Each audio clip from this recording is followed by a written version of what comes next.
Oke, selamat pagi, selamat siang, selamat sore, dan selamat malam untuk teman-teman semua. Di video kali ini, saya akan share tentang kegagalan saya di binary option. Nah, teman-teman, jadi kalau influencer lain, mereka share tentang kisah sukses di binary option atau kita kenalnya dengan di trading gitu ya. Sebenarnya ini bukan trading ya, karena udah rame juga dibahas di internet bahwa binary option itu bukan trading, tapi ini adalah lebih ke financial betting atau bahasa kasarnya judi online menggunakan instrumen keuangan. Nah, di video kali ini saya akan share tentang kegagalan saya di dunia binary option. Asal teman-teman tahu, untuk informasi, saya kehilangan banyak uang di sini. Sampai-sampai saya dikejar-kejar pinjol, dikejar-kejar utang. Pokoknya saya mengalami hal yang sangat buruk lah di dunia binary option. Malahan saya kehilangan beberapa aset. Dan jujur aja sampai saat ini pun saya belum bisa mengembalikan semuanya. Jadi hitungannya sekarang saldo saya 32 juta itu belum belum semuanya balik modal. Ya hanya bertahap lah. Semoga aja bisa bisa minimal balik modal. Asal teman-teman tahu, tapi saya yakin ya bisa balik modal karena apa? Karena yang pertama saya udah punya pengalaman, yang kedua saya menganalisa kegagalan. Nah, maka dari itu saya akan coba share di sini tentang kegagalan saya di binary option supaya apa? Supaya teman-teman yang memang sudah terjerumus di dunia financial betting ini atau yang sudah rugi di sini atau bahkan yang mau mencoba, nggak ada salahnya sih. Yang penting saya tidak menganjurkan ya, saya tidak menganjurkan teman-teman untuk masuk ke sini, tapi yang udah terlanjur dan sekarang pasti kepikiran kan gimana caranya balik modal, berarti Anda sama dengan saya dulu. Nah, saya akan share sih ya. Yang pertama saya akan share dulu kegagalan supaya apa? Supaya teman-teman bisa tahu nantinya apa sih yang harus dihindari di dunia binary option ini. Oke, yang pertama yang harus dihindari adalah teknik martingale. Teknik martingale adalah teknik kompensasi, itu adalah teknik yang banyak diajarkan oleh influencer ya, khususnya para afiliator. Dia mengajarkan kalau ketika kita kalah, misalkan kita OP 100, nah kita loss kali 2,5 ya, jadi OP berikutnya 250. Loss lagi kali lagi 2,5, kali lagi 2,5, seterusnya. Itu adalah salah satu teknik yang menghancurkan saya di dunia binary option. Jadi saya sarankan teknik martingale itu jangan terlalu diandalkan. Bahkan kalau bisa, martingale itu cukup level 1 doang. Misalkan kita loss 1 kali ini, ya udah kita kompensasi kali 2,5. Setelah itu loss, ya udah kita stop aja. Meskipun saat itu mungkin kita baru OP ya, baru 2 kali OP dan kita loss semua, ya sudah nggak apa-apa. Daripada nanti kita kehilangan modal lebih banyak lagi, itu urusannya lebih repot lagi. Nah, itu yang pertama. Yang kedua adalah kita ketagihan open posisi atau open posisi lebih dari batas wajar.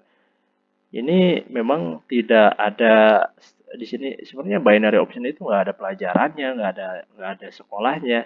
Saya hanya membuat analisa dan apa ya, dan standar-standar sendiri aja bahwa kita open posisi per hari itu ya nggak boleh banyak-banyak. Saya sekarang membatasi diri untuk open posisi itu maksimal di 8 kali per hari. Maksimal 8 kali per hari. Normalnya itu adalah 4 kali per hari ya, bukan per sesi. Dan jangan terbanyak juga sesi, jangan terlalu banyak juga sesi. Saya saranin 1 hari itu ya udah 1 sesi aja. Atau kalau misalkan kayak tadi kita sesi kita dibagi nih, ternyata di pagi kita 1 kali loss, 2 kali kompensasi loss. Ya udah kita berarti ambil sesi yang siang atau sore atau malam ya untuk mencoba kompensasi yang kekalahan yang dua. Tapi saya saranin ya kalau misalkan loss lagi ya udah jangan terlalu banyak kompensasi. Nah itu kita terlalu banyak karena apa? Meskipun market sedang bagus, saya batasi 8 ya, 8 kali OP per hari. Meskipun market sedang bagus, kita misalkan lagi enak-enaknya nih open posisi. Kita profit, misalkan nih kita udah profit 50% dari modal per hari itu. Dan kita masih ketagihan OP. Nanti akan digocek, sama aplikasinya nanti akan digocek. Teman-teman tahu nggak di sini itu ternyata banyak sekali kecurangannya dan saya udah sering ngalamin bagaimana aplikasi ngebug lah, kita OP si candlesticknya nggak gerak, setelah itu nunggu 3 sampai 5 detik baru gerak, candlestick udah di atas, kita OP-nya di bawah buy. Itu kan udah bentuk kecurangan dan itu berpotensi kita nantinya emosi dan terus-terusan menghajar, ya nantinya malah kalah.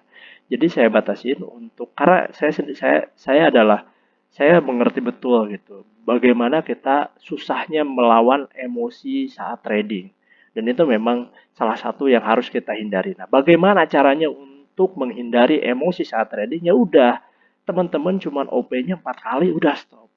Jangan nanti kalau misalkan OP, oke lah kita OP 15 kali kita profit semua. Di 16, 17 kita loss. Nah, itu emosi udah mulai kepancing di sana. Jadi saya saranin setelah 4 itu udah aja. Karena beda apa ya? Beda beda psikologinya ketika kita profitnya hanya berapa persen gitu kan, 3%, dan ketika kita sudah lebih dari 20% profit, itu emosinya akan lebih mudah terbakar ya ketika kita sudah menang banyak.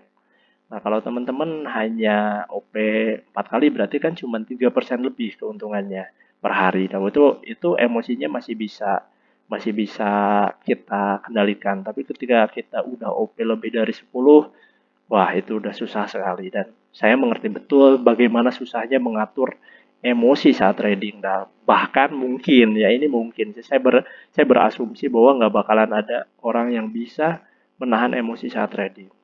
Ketika kita udah beberapa kali menang, kita loss, pasti kita kan bawaannya martingale, martingale, martingale. Dan saya mengalami betul habis sampai 100 juta dalam satu hari karena apa? Karena itu. Saya dulu saya waktu itu punya saldo sekitar 100 juta. Dalam satu hari saya profit sampai 200 juta. Nah, dan besoknya saya coba lagi trading.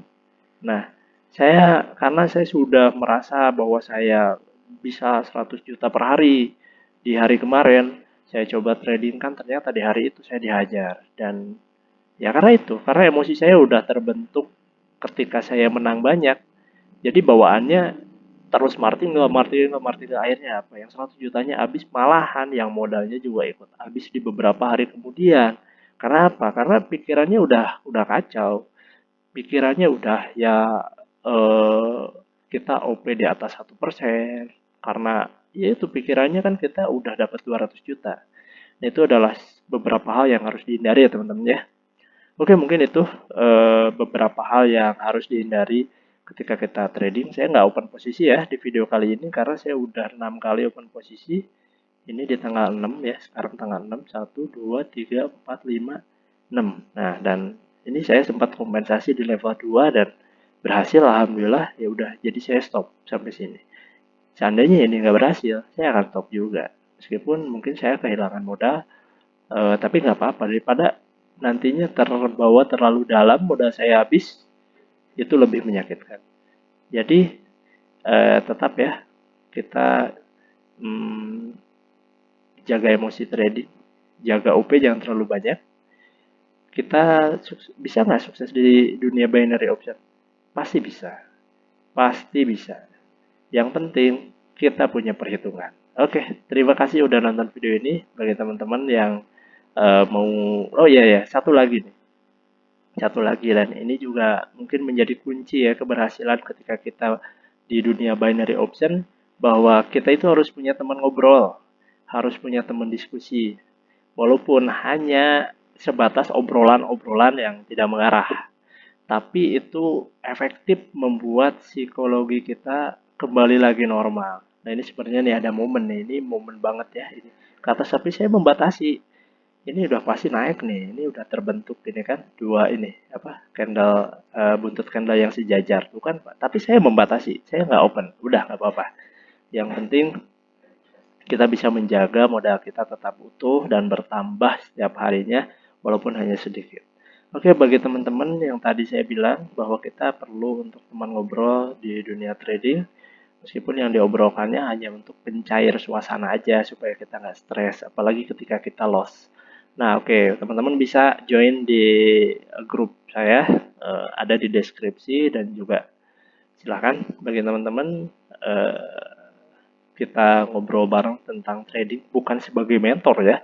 Saya juga tidak menguasai strategi di sini karena saya tidak belajar tentang ini. Terus juga ya saya merasa merasa saya nggak punya ilmu lah di sini. Saya cuman ya istilahnya belajar juga. Jadi bukan mentor tapi kita teman ngobrol aja. Oke, mungkin itu videonya seperti itu. Terima kasih banyak. Salam sejahtera untuk kita semua.